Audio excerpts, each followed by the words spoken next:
कधी तुम्ही लोकांमध्ये बसले असताना सगळे हसत असतात, बोलत असतात आणि तुम्ही पण त्यांच्यासोबत हसता, बोलता, पण तुम्हाला आतून काहीही फील होत नाही. ते सगळं फक्त वरवर असतं. असा दिवस कधी आलाय का? किंवा असं कधी तुम्हाला जाणवलंय का? की ज्या दिवशी तुम्हाला उठायची इच्छा नसते, काही काम करायची इच्छा नसते आणि काही कारणही खास नसतं त्याच्यासाठी. पण कळतही नाही की असं का होतंय. जर का याचं उत्तर हो असेल ना, तर हा व्हिडिओ शेवटपर्यंत नक्की बघा. कारण आजचा हा व्हिडिओ तुमच्यासाठीच आहे. मैत्रिणींनो, डिप्रेशन म्हणजे नक्की काय असतं? डिप्रेशन म्हणजे फक्त रडणं नाहीये किंवा फक्त वीक असणं असंही नाहीये. कधी कधी ते शांत असणं, अजिबात एनर्जी नाहीये असं फील होणं किंवा आपल्याला बिलकुलच मोटिवेशन नसणं, प्रत्येक गोष्टीमधला इंटरेस्ट कमी झालाय असं वाटतं, काहीही काम करू वाटत नाही, छोटी छोटी कामं सुद्धा खूप मोठी वाटायला लागतात.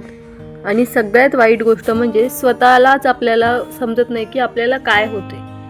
अजिबात कॉन्फिडन्स सुद्धा राहत नाही आणि ओव्हर थिंकिंग खूप जास्त करायला सुरुवात होते आपली. आणि आपलं मन सुद्धा थकल्यासारखं वाटतं. आपण काय करतो, या सगळ्या फिलिंग्सना ॲक्सेप्ट करत नाही किंवा आपण डिप्रेशनमध्ये आहे हे ॲक्सेप्ट करत नाही. आपण स्वतःला सांगतो की नाही, मी ठीक आहे, काहीच नाही झालेलं मला, माझ्याकडे काहीच प्रॉब्लेम नाही आहे, मला काहीही होत नाही आहे असं म्हणून आपण ते इग्नोर करतो. पण आपण खरं तर तिथेच चुकतो. मला सध्या ठीक वाटत नाहीये ही गोष्ट ॲक्सेप्ट करा, हे बोलणं म्हणजे काही वीकनेस नाहीये. तिथूनच आपण आपल्याला ठीक नाही वाटत आहे, मग त्याच्यासाठी काय करता येईल याचा विचार करू शकतो.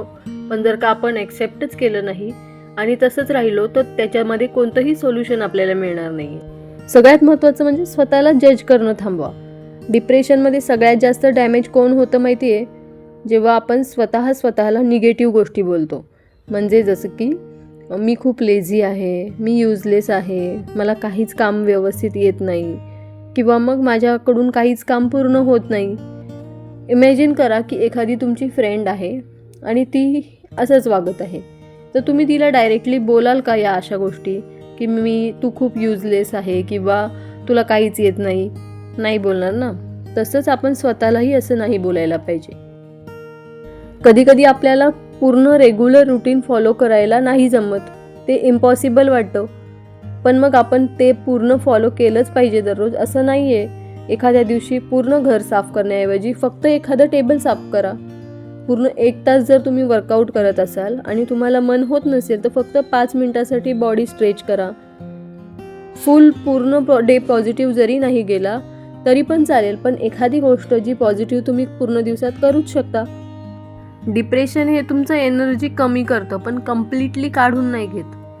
त्यामुळे ना, मूड चेंज झाला ना की मी काहीतरी करेन असा विचार करत बसण्यापेक्षा ना, स्वतःच्या बॉडीची त्यावेळेस काळजी घ्यायला सुरुवात करा. म्हणजे स्वतःच्या स्किनसाठी किंवा स्वतःसाठी 10 मिनटं सनलाईटमध्ये जाणं, हलकासा वॉक करणं, थोडं जास्त पाणी पिणं, झोप व्यवस्थित घेणं. स्वतःची बॉडीची जेव्हा तुम्ही केअर करता ना, तेव्हा माइंड हळूहळू स्टेबल व्हायला सुरुवात करते. त्यावेळी तुम्हाला कोणत्याही मोटिवेशनची गरज नसते. त्यावेळी फक्त तुम्हाला शांततेची आणि स्वतःला वेळ देण्याची गरज असते. ज्यावेळी एखादी व्यक्ती लो फील करत असते त्यावेळी ती एक खूप मोठी चूक करते. ती म्हणजे सोशल मीडियावरती स्क्रोलिंग करणं. म्हणजे इंस्टाग्राम, फेसबुक किंवा मग इतर कोणतेही सोशल मीडिया प्लॅटफॉर्म असतील, त्यावरती लोकांचे हॅपी फेसेस पाहून त्यांना असं वाटतं माझंच लाईफ खराब आहे. पण लक्षात ठेवा, सोशल मीडिया ना हे फक्त एडिटेड लाईफ दाखवतं. सोशल मीडियावरती कोणीही त्यांचे घाबरलेले फोटो किंवा निगेटिव्ह गोष्टी दाखवतच नाहीत. ते तिथे त्यांच्यात कोणत्या थेरपी चालू आहे ते दाखवत नाही, कसली ट्रीटमेंट चालू आहे हे दाखवत नाही.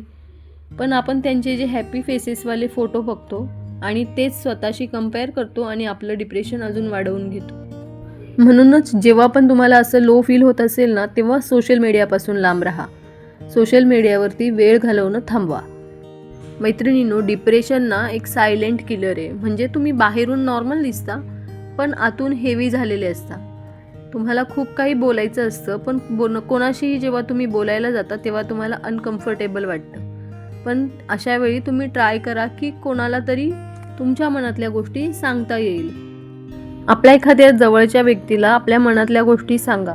अगदी पूर्ण एक्सप्लेन करायचीही गरज नाही आहे. फक्त मला हल्ली ठीक वाटत नाही आहे कधी कधी ना आपण एखाद्याला थोडंसं जरी सांगितलं तरीही आपल्या स्वतःलाच हलकं वाटायला सुरुवात होते.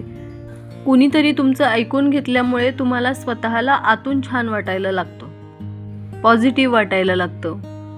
आणि जेव्हा तुम्हाला असं डिप्रेशन असल्यासारखं फिलिंग होतं ना किंवा लो फिलिंग होतं ना, त्यावेळेस रुटीन बिघडला तरी गिल्ट करून घेऊ नका.